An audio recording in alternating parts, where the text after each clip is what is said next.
Hey guys, welcome back to my channel. So of course it's been a minute, but I had to post today because I could not believe what has come across my desk. So there's a lot to get into with this video, and there's a lot of breaking news which has literally just come in regarding Harry and Meghan's leaked WhatsApp confrontation right before the Wellchild Award ceremony. As everybody knows, Harry is currently in the UK, and before I kick off this video, I would just like to commemorate our late Queen Elizabeth II, who passed on this day. So I dedicate this video to her. So of course, the main thing that I want to talk about is Harry and Meghan's confrontational argument before he left the Ritz Hotel in London. But I'm just going to do a little bit of housekeeping. So we got to see the lovely Prince and Princess of Wales carrying out their royal duties, literally an earshot of 9 miles away from where Harry is currently at the Wellchild Awards, or at least he was about an hour to 2 hours ago. And they attended a royal engagement at Sunningdale to commemorate the extraordinary life of our beloved late Queen Elizabeth II. They visited the National Federation of Women's Institute, which holds a special connection to our beloved late Queen. Catherine was looking fantastic. Now, she's had a really rough time over the last few days because of her hair colour change. A lot of royal watchers were giving mixed reviews, and they wasn't really sure as to whether they liked the new look. I thought it was refreshing, to be quite honest with you, and I can see her desperation for a brand new look, considering she's had her health issues. It's been quite a tough few years, and sometimes as a woman you just want to step into a whole new look, a whole new shade of hair, right? You just want to switch it up and just feel refreshed and rebranded. But a lot of people didn't like it. So what she did have going on was she had half of it swept back, which is always elegant, classy, and chic on our beloved Princess of Wales. And of course, Harry was not in anyone's program or on anyone's schedule, and they have, it has been reported, demanded that they do not see Harry during his 4-day trip in the UK. So Harry, of course, has hit the UK, and it's also been reported he's been demanding avidly to see our current King Charles the third, who essentially does not want to see him. Now, the press have been going crazy over this, and they've been saying, we don't know, we think there's going to be a royal meeting between the king and his son, the rogue prince, and blah, blah, blah.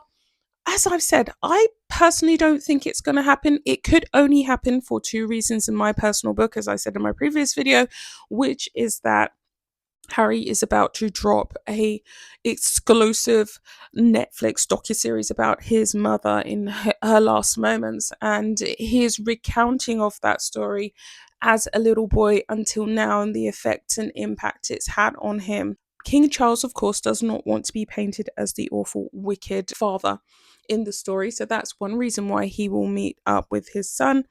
The second reason is that Harry's desperately running out of money, and we can all see this. The Sussexes are not doing well financially. Meghan, oh my god, there's so much to say regarding that one. Meghan is not able to make money in America. She doesn't have the likability. It's been proven with her deleting her Royal Sussex, Meghan of Duchess of Meghan Sussex store, or whatever she's going by these days. She can't make money. She's not fashionable. She's not trendy. People don't want to dress her. She gets rejected by designers continually on a weekly basis. And that was one of the main reasons as to why she deleted her Shop My Style store from her page, is that she couldn't actually secure the free clothing from the designers in Hollywood because no one really wants to be tainted. And she seems to have had a 360-degree turn with brands wanting to desperately dress her, of course, when she initially was in the royal household and when she initially left, to now nobody will touch her with a barge pole. So she can't even get a free wardrobe of clothes to promote. That's what she thought was going to happen. She thought, well, you know, the negativity will die down. People will start to fall in love with me through my cooking series, which is pretty much targeted at kids, right? I mean, a lot of the things that I've seen on the With Love Meghan series too, it's for kids. The designers didn't come knocking.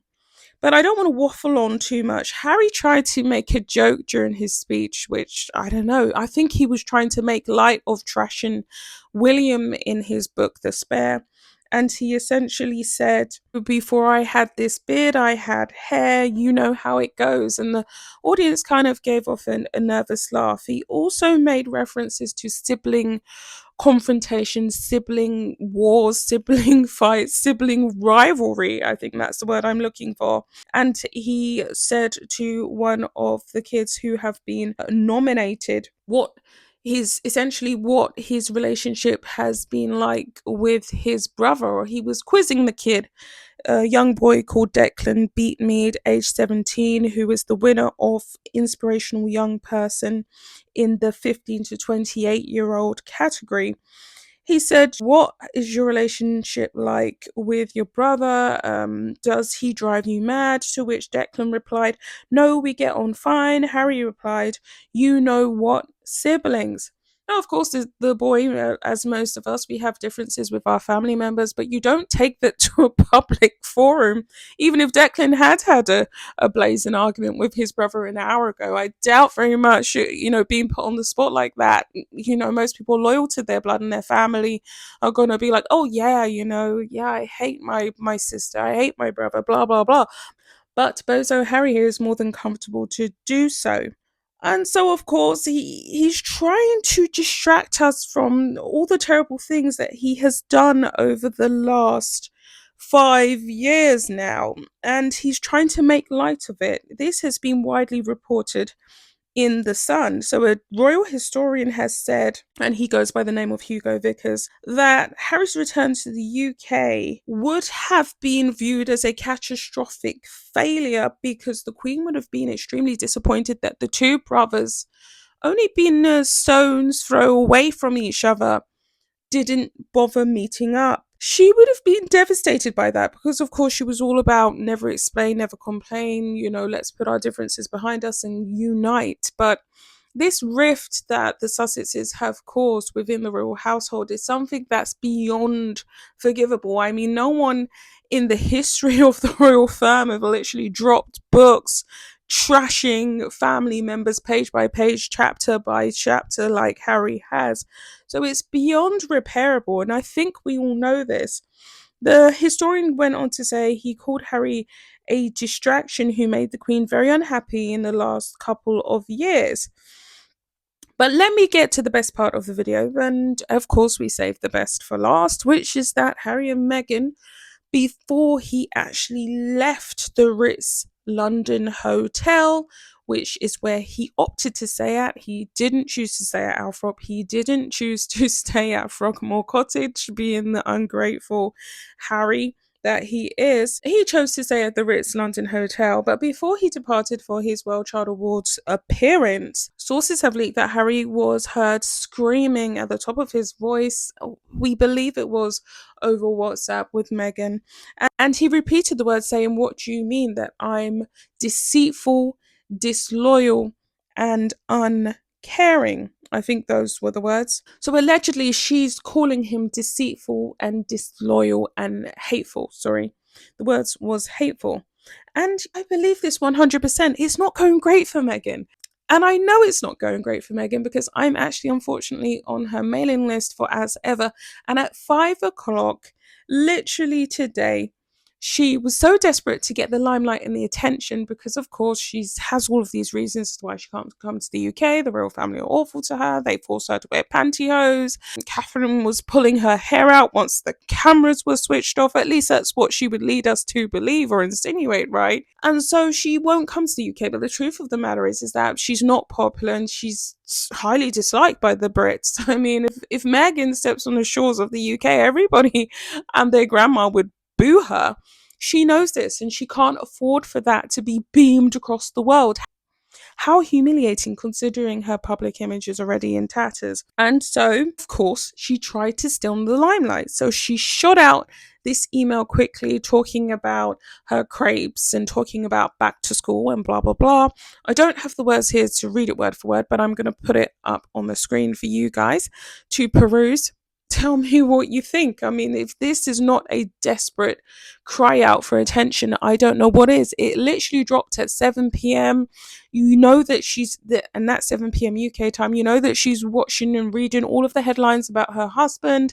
Harry has come back with the begging bowl. He's trying to crack jokes. He also stopped off to visit the late Queen and pay his respects to our beloved late Queen Elizabeth II. And he laid a wreath to remember his grandmother, who he disrespected.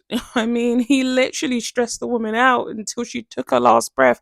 And I do think there's a tiny ounce of Harry that does regret treating them so abhorrently in their latter years.